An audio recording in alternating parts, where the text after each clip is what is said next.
Hello everyone, welcome to my Percy Jackson show review, where I literally talk about each episode and then the overall show. So grab some popcorn, grab a drink, this is going to be a long one. Episode 1. I vaporized my pre-algebra teacher. So, as an introduction to the series, it's not that bad. Most shows have a mediocre pilot episode, but this one was just okay. It wasn't the best, the pacing was off for me in this episode, especially since we didn't see Mr. Brunner actually teach like we do in the books.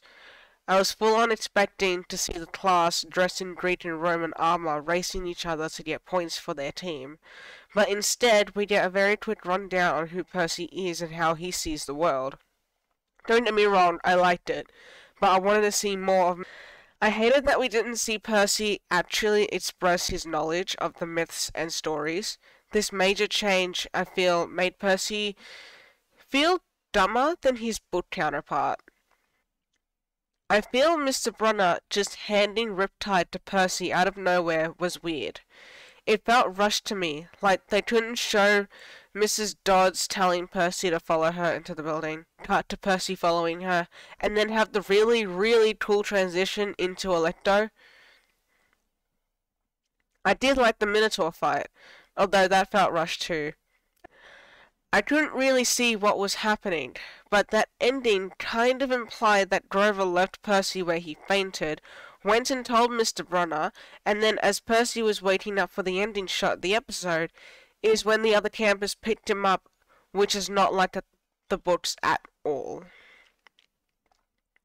I liked the foreshadow in Sally's words when she said to baby Percy, "Not everyone who looks like a hero is a hero, and not everyone who looks like a monster is a monster," foreshadowing Luke's betrayal and Tyson's appearance in Sea of Monsters.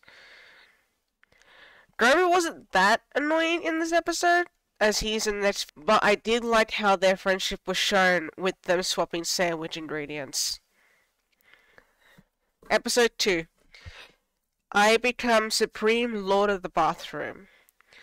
I thought the introduction to Mr. D was funny, manipulating an unclaimed child who was trying to find their parent into fetching wine for him was insane. Amazing, but insane, and down to his character. The one thing I didn't like, though, is how much exposition is dumped onto us by Grover. I understand that in order for people who don't know anything of Greek mythology, needs the stories and the heroes/famous explained, but come on, through Grover? He comes across as so annoying. Like, he doesn't even know when to shut up and needs to be told to shut up. Not to mention, he hasn't eaten a single can in this show. Not once have we seen him indulge in everyday items like an actual goat would, or stuff his face when nervous, which should be every time Mr. D is around him since he's nervous around him. Although, I did like Percy's reaction to everything, but he's already too angry too quickly, and it, once again, felt rushed. Episode 3, we visit the Garden Gnome Emporium. I liked Luke in this episode, even if it was a short one. It was a memorable one, especially for Percy's cool as Hermes' winged shoes. But I felt like we didn't even see their dynamic before Percy left. Just because they talked about Annabeth and her being like a sister to Luke, doesn't mean we know the full extent of their friendship. When it came to Medusa, I felt like she wasn't around long enough to actually show how terrifying she was to the kids. The fact that a famous monster can be defeated by a couple of kids in the shortest fight ever made me... I was kind of hoping that when Annabeth put the cap on her, she would move and attack the kids, but no. Apparently she was too dumb to realize this and got decapitated. I did not like the change of Electo chasing them and the kids having to choose which monster would be better company. I enjoyed the kids not knowing who they could trust, but not in situations like that, what we got in the episode. I also didn't like that they immediately saw the name Auntie M and thought Medusa straight away. That took me right out of the episode. The tension was gone, the trap was discovered before they were caught in it. Episode 4. I plunged to my death. Let me get off my chest how unbearably short this alongside episode 6. Both of these episodes should have been longer, hence the show itself should have been longer. But that's for later. I noticed that they made a small change with the Chimera. In the books, it was male, and in the show, it's female. I wonder why they did this change. It's odd, but I wonder. The mother of monsters, Echidna, was actually scarier than Medusa. The fact that in her eyes, the demigods are the monsters to her children and use them as training for her babies is actually really dark for how lighthearted the show is so far. I say lighthearted because all the dark stuff that is from the stories of the monsters and gods are either not explained or explained in a way that isn't heavy on the audience. The idea that the arch was a temple to Athena didn't sit right with me since they removed Annabeth's love for architecture. I really loved that the characters had personalities in the book, and you could differentiate them. In the show so far, they share the same personalities, and you can't tell them apart, especially in the next episode. Episode 5, A God Buys Us Cheeseburgers. The fact that they got a retired wrestler to act as the God of War makes total sense. Such brilliant casting choice for Ares. He really does have that intense look for the God of War, but I was hoping he would have fire in his eyes, even if there were small flickers of red. I was hoping for that. Percy not immediately being sassy with him and instead giving that sassiness to Annabeth made me think that Annabeth and Percy swapped personalities, as well as giving Grover the confidence to gaslight and gatekeep the literal God of War. These kids are not the same kids, and it makes it so much harder to enjoy this show when they don't do what is expected of them to do from their book counterpart. The What Is Love song in The Love Ride was iconic for the show. It wasn't what we wanted, but it was what we needed to fill in the void of Poker Face not being in the casino scene. The dialogue in the attraction isn't the best. Like when Annabeth was admiring the mechanism of the door, the dialogue that was written for her and her delivery wasn't the greatest, but the actress did very well with what was given to her. I was not expecting Hephaestus to look like an old toy maker. His looks come across as a genius in mind, but not craftsmanship. His looks don't scream, I built the gold throne. They scream, I drew the blueprints for the gold throne and had someone else make it. Also, no spiders. I was waiting for them, and they never showed. They never showed us that Annabeth was deathly afraid of spiders. They never gave these kids any kind of fear or doubt. These things are vital for character development and characterization. Episode 6. We take a zebra to Vegas. My only question for this episode is, where was the zebra? Some people were saying it was in the background in one scene, but that scene doesn't last very long to even notice it. The nicknames between Annabeth and Percy in this episode feel forced. Like, Riordan saw the comments of people wanting the nicknames to be said, and now was the time he forced it in the dialogue. The kids immediately knowing the story and already being cautious of what to look out for just killed the suspense of the dark undertone the casino had. Grover is starting to annoy me with the amount of screen time he gets. We don't need to know anything about Grover when he's separated from the others. This is Percy's story. Percy should always be in the spotlight unless he's in danger, like he was in the Golden Throne, and had the spotlight on Annabeth. The amount of time we spent on Grover talking to a random satyr put me to sleep.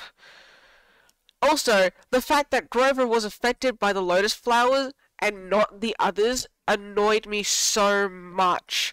I wanted to see these kids just have fun, play the arcade games, laugh together, enjoy being kids for once on this trip, and have Percy figure out the problem instead of having Hermes explain it to us. Also, how in the hell did Percy magically figure out that 2 days had passed. I don't remember seeing a calendar anywhere. The idea, the kids just magically knowing shit and going along with it everywhere they go isn't great storytelling.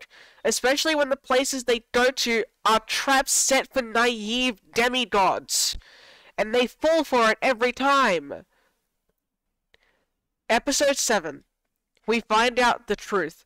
Sort of. So,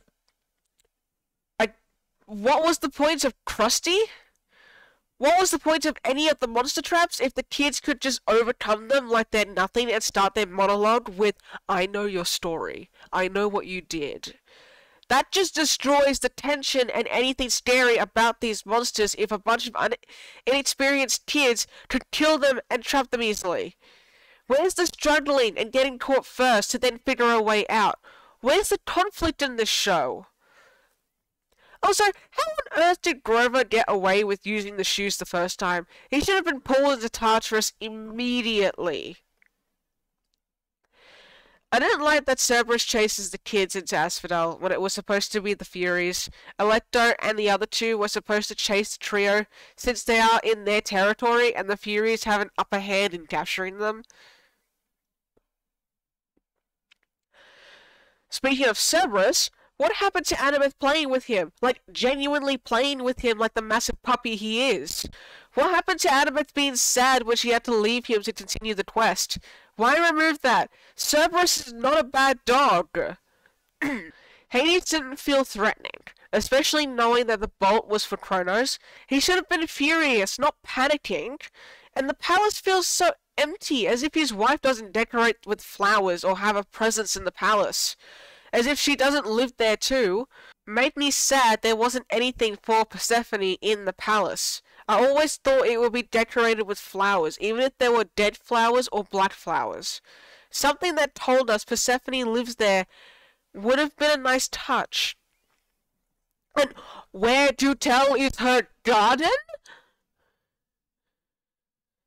With the fields of Asphodel being where the souls who have regrets of decisions they made, or didn't make. That sounds like the circle of hell in Dante's Inferno. In actual mythology, the fields of Asphodel were filled with just normal people, not just ones that had regrets. And considering how close the Percy Jackson books are to the actual mythologies, including original stories, I'm disappointed to say that this inaccuracy doesn't get to be ignored like Medusa's story being the Roman version, not the Greek. Although it implies in the book that her story is a mixture of both. Another question. What was the point of the fourth orb if Grover was going to lose it in the damn dog? To keep it book accurate and only have 3 pearls? It felt so unnecessary and just a waste of time. Episode 8. The prophecy comes true. The last episode, and oh boy was it surprisingly better than the whole show. I do have my dislikes, but I did like this episode a lot more than I did the previous ones. The fight with Ares was actually fun to watch, especially when Percy summons that massive wave to hit Ares, which was ultimately really cool and did actually feel like the episode was worth $15 million. But Ares just standing there like an idiot as the wave hit him kind of made it a little bit bad. Also, the reasoning that Percy and Ares fight didn't hit hard enough than I thought it would. The flashbacks with Luke training Percy and explaining things to him was really good. We probably could have gotten more scenes with them and really show us their relationship for the betrayal at the end to hit hard. But for now, it was good. Hopefully we get more flashback scenes in Season 2 for the betrayal to start hitting harder than it did here. What I don't like, however, is that for 2 episodes straight there weren't any consequences for missing the deadline, nor a war in the background or bad weather, earthquakes or tsunamis. The fact that Percy is alive says a lot about how much Zeus doesn't care about the bolt or the war and makes the entire quest feel like they didn't need to rush so much, since there wasn't any consequences. Or as if the King of Olympus doesn't have the power to zap someone on Earth.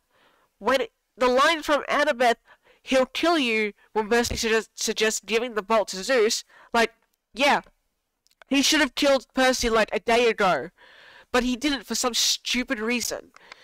Zeus is the all-powerful, scariest god out of all of them, and yet this is how he treats the biggest plot in the entire series.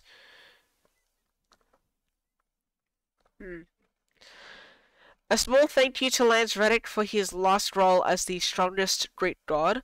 He always knew how to play intimidating characters very well, and as the king of the gods, he did just that.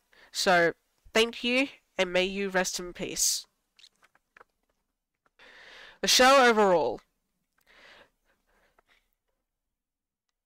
Firstly, the storyline, although it does follow almost one-to-one with its book adaptation, it still changed a lot of background information and character development that we should have gotten. And it still changed the course of the story a lot.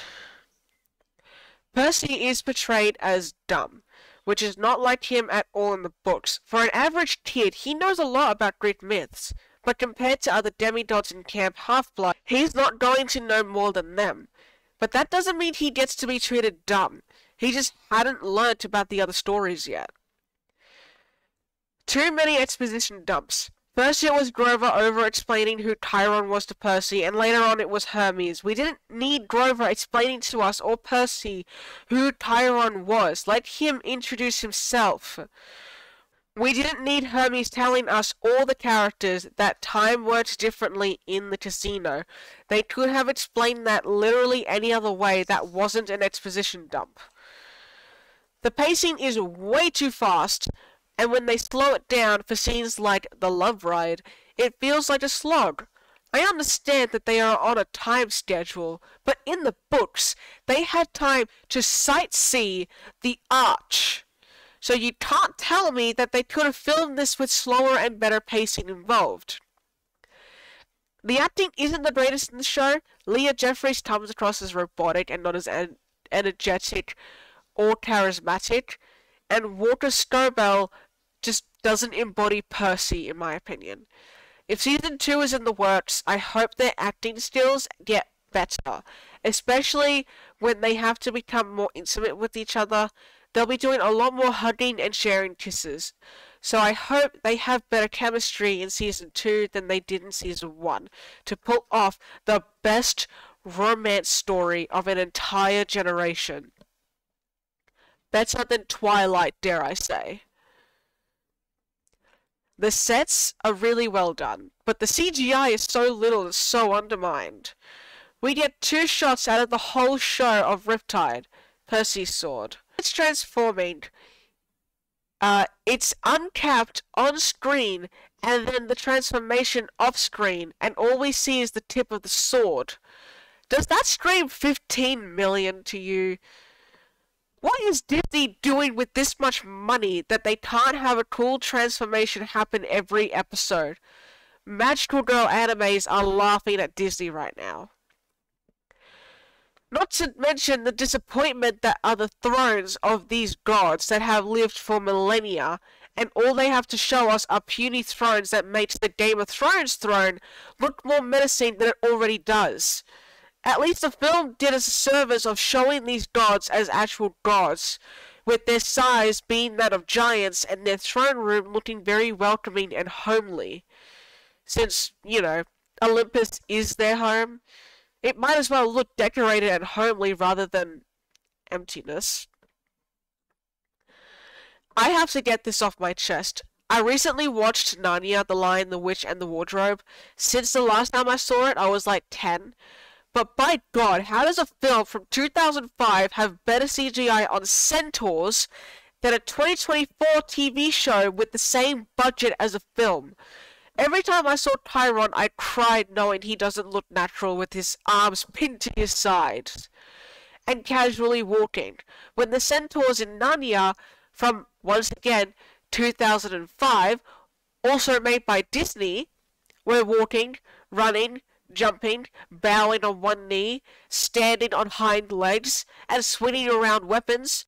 Where here with Chiron, they couldn't even show us his horse body for too long, and had to work with a weird angle of only seeing his waist up and his arms by his side uncomfortably. The things I did like are the clear indications that Annabeth was opening up to Percy, and began treating him like someone she cares about. That was nicely done. Disney missed the mark with not making this look better or have longer or more episodes.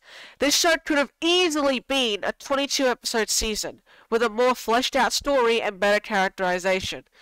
But what can I say? Less than 10 episodes nowadays means it's a better show, when 22 episodes per season would have been an absolute binge. Hats off to Disney for ruining yet another beloved series, and I'll see you in the next video. Bye!